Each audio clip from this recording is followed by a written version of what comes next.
you ask somebody, what did the 4th of July mean to them? What do you think they would respond? Some may actually say freedom. Some may say deliverance, independence. But I'm sure there would be some that would look at it as maybe a day that really good sales goes on at stores. Or maybe some would even say party. What does the 4th of July mean? Let's look at what the 4th of July meant 250 years ago. 250 years ago, 56 men gathered at Independence Hall to sign a document that they stood for what they wanted. It stood for the 13 colonies backing them up. The 56 men united and signed the Declaration of Independence. Now, when they signed this Declaration of Independence, they knew that their life, that they were literally signing their death warrant. But they signed that Declaration of Independence because they believed in what they wanted.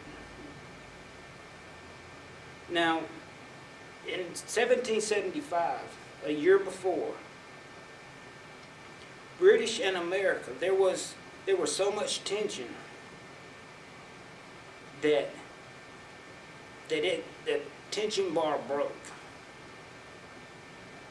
America didn't agree with the way British wanted things done, so they wanted to break away and found a free country. They wanted to govern, not be governed.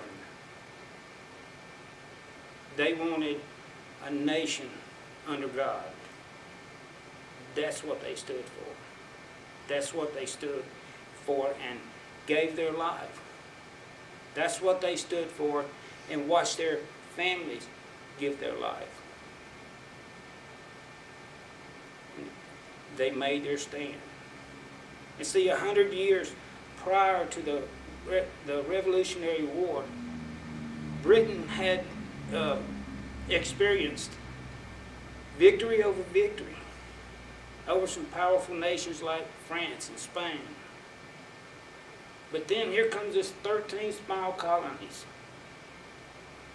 under God. And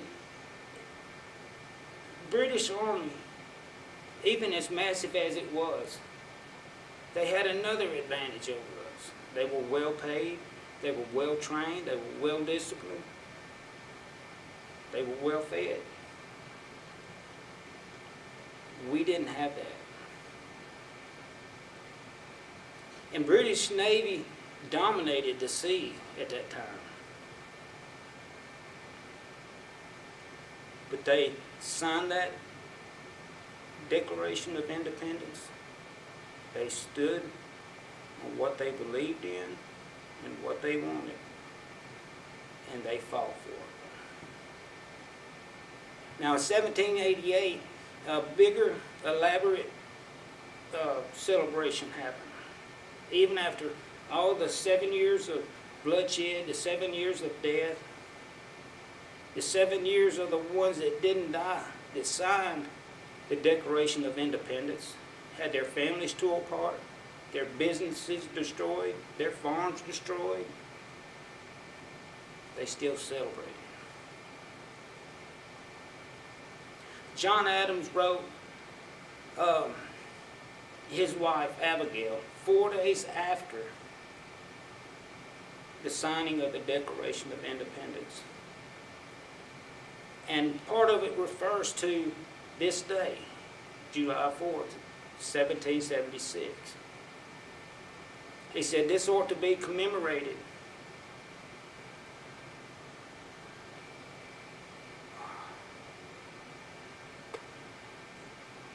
ought to be commemorated as a day of deliverance. It ought to be a solemn act of devotion to God. It ought to be celebrated with decorations, parades, guns, bells, and it ought to be illuminated from one end of the continent to the other. Just 4 days he wrote his wife that.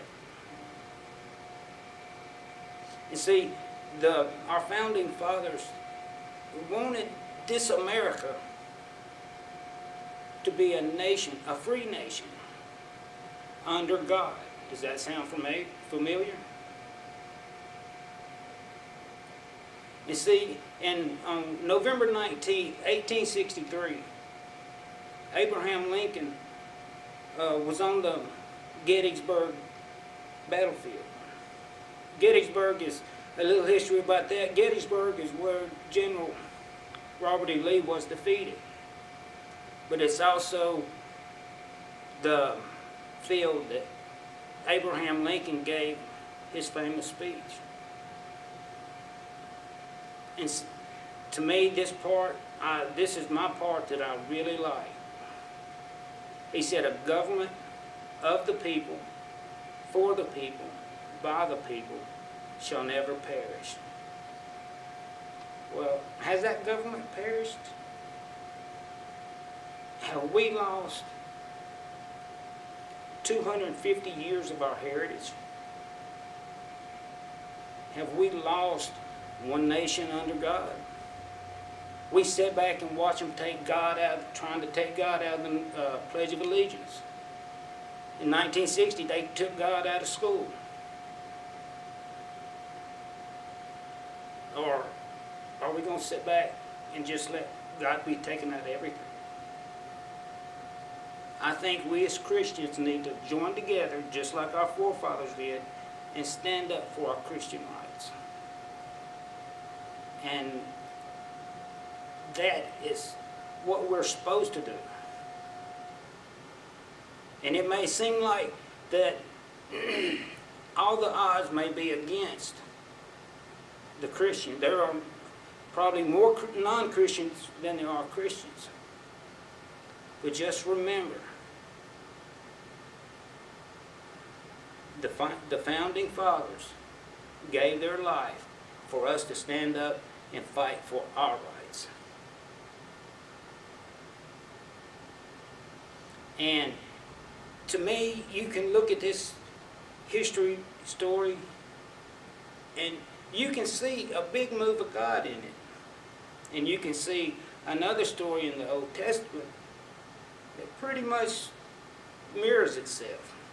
Look at David and Goliath. A small frame man versus a huge man. David picked up that stone, put it in his sling, and let it go. And God targeted that stone straight to Goliath's head. We can do it. It can be done.